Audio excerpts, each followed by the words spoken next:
Now you may have noticed a change. This morning I went to the guy who sold me this second board and I ordered a third one, much bigger. The dimensions of this one is 1.5 meters by 80 centimeters, 150 by 80, and the new one will be a lot bigger. It will be 240 by 120. So it will go from the bottom here up to the, you probably can't even see it, but you know, about this height above here, and well, almost a meter longer in length. So that will give me a lot more space to do things, give me more options, and also better for the future, because so many equations to write on the board in the future as get into graduate level. And the other thing is, you may notice the black top and the black writing. So I'm very curious to see whether the contrast of black on white is better than blue on white, but the lighting tends to create a blue light, so I'm not sure. And as always, you just have to see, trial and error. Right. Well, this is the last session on the Appendix A, dealing with infinite array, one-dimensional array of delta wells. Now, I can't say, you know, as looking through this, I can't say I follow all the details, and I think that's to be expected, because this is more Davies and Betts giving a taste of what you can do with advanced quantum mechanics. You can actually deduce the existence of energy bands, like here allowed energies for electrons moving around in a, let's say, equivalent of one-dimensional surface with periodic delta wells.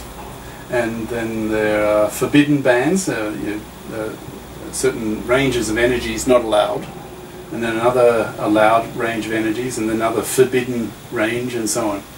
And this kind of phenomenon is very useful in explaining the functioning of transistors. And you know, transistors are great in the sense that because of these energy gaps, these forbidden energy bands. Well, they're just bands because, you know, they look like strips of bands. So if you want a transistor to be in just one of two states, you know, because it's dealing with binary numbers, then if you have a forbidden band between two, like if this energy range corresponds to, say, a 0, the bit 0, and this energy band corresponds to the bit 1, then it's very useful to have a clear gap, forbidden energy range between these two energy ranges, because then it's clear that it's, you know, it's either 1 or 0, and that's very useful for the reliability of the functioning of a transistor. So anyway, this appendix gives you a taste of what can be done with quantum mechanics in modern technology. You know, explaining the behavior of transistors to some extent. Right, well, just pushing on. Still haven't really explained yet, but we'll do in this session, partially. Like I say, I don't understand the full details because the full details just aren't in the text. He gives a reference to, where is it?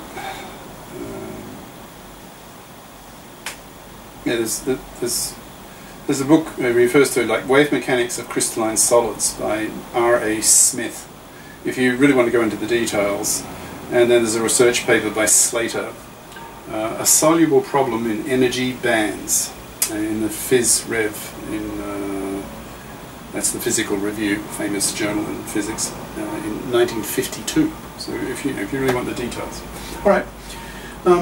Now, so the first line or two, a bit of revision from the end of the previous session, if you can remember, we used Bloch's theorem to find an expression for the wave function u, giving your u between the nth and the n plus 1th, the n plus 1st delta well, and that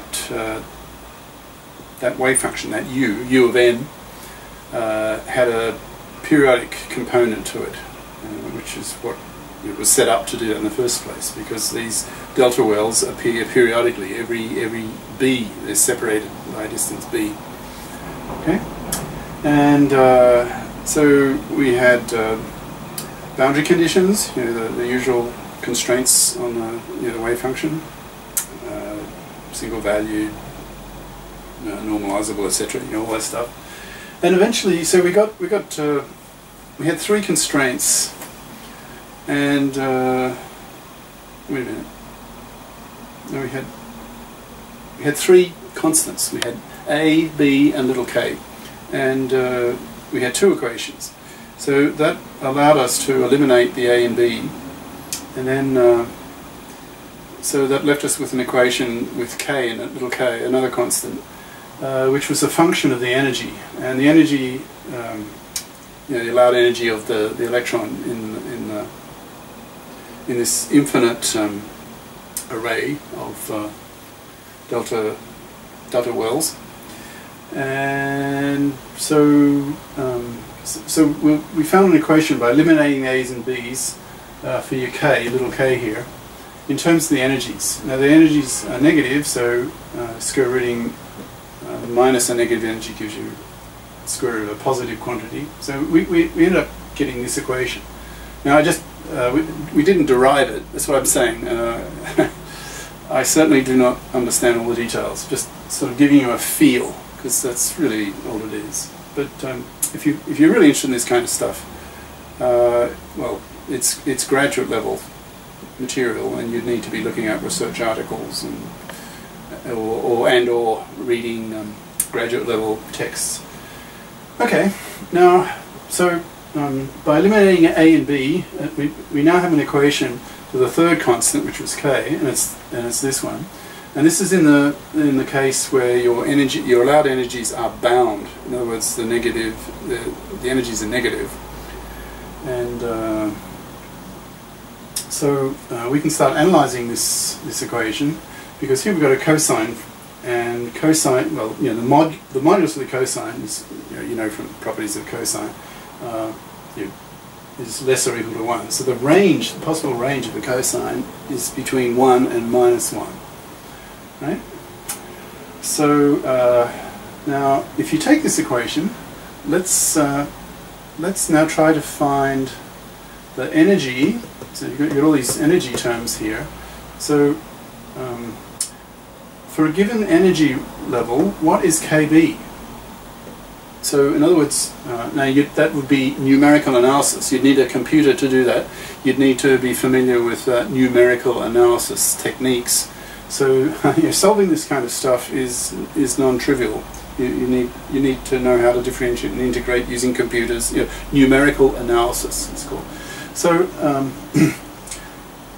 so if you tried then to plot a graph of your energy, your epsilon here, in terms as a function of KB, you get something like this. It's definitely numerical, right? Well, to start with, let's keep the range of KB here between, say, 0 and pi. So if cos is 0, you get +1, and if KB is pi, cos of pi is -1. So that's the maximum range that this right-hand side can vary between, plus or minus 1. Okay, so this range. So so here on this axis you've got that epsilon energy E. Now using this, you find a formula for your E as a function of KB. Now your S here, S separation, that's just a constant times B, so they're constants, right? So you've got, effectively you've got two variables here. You've got your energy epsilon, and you've got your KB, which can well, K is supposed to be a constant. How do you reconcile that? Well, I guess it's not. I guess it's a constant for a given situation, but different situations, different values of this constant. Okay. All right. So find this energy as a function of KB, and plot it. Now here we're doing it in this range. So so KB divided by pi.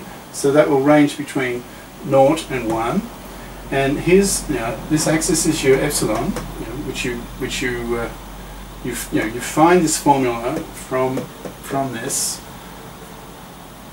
and then you plot it numerically using a computer, and you get something like this.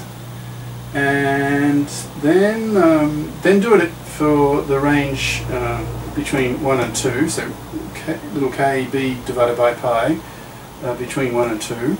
And you'll notice the energy suddenly jumps. It's like there's a jump here, and I'll explain sort of here the physics of why that happens. But out of the mathematics comes the prediction that there's an energy jump here. So this range here of energy, this band here, is forbidden. The electrons in that infinite array of delta wells cannot have an energy inside that band. So it's either here or here or here. And the allowed energies when KB over pi takes ranges between 1 and 2, you get these allowed energies. In between 2 and 3, you get these allowed energies, and so on. And each time you're getting these forbidden bands where the energy of your electron is not allowed. So this like first band, allowed band, energy band, that's okay. Second band's okay. Third band, and so on. But there are these forbidden ranges. Now, if you're a computer technologist, like if you're trying to design binary components that manipulate binary numbers, if you started seeing this kind of stuff, way back 40s, 50s, that would have been absolute godsend. Just because it allows you to compute reliably, right? You don't have smooth changes. I mean, if there weren't these gaps, where's the cutoff point between an energy level that you interpret as 0, bit 0, and above it you interpret as bit 1? I mean, you need a clear gap, right? So here it is, which is nice. All right. Now, before we did the triple well, we had 3 delta wells, and the energy levels, those 3 energy levels that we got. So if you have 3 wells, you have 3 allowed energy states or eigenstates, and they would have existed in this first energy band, right? Okay. Now,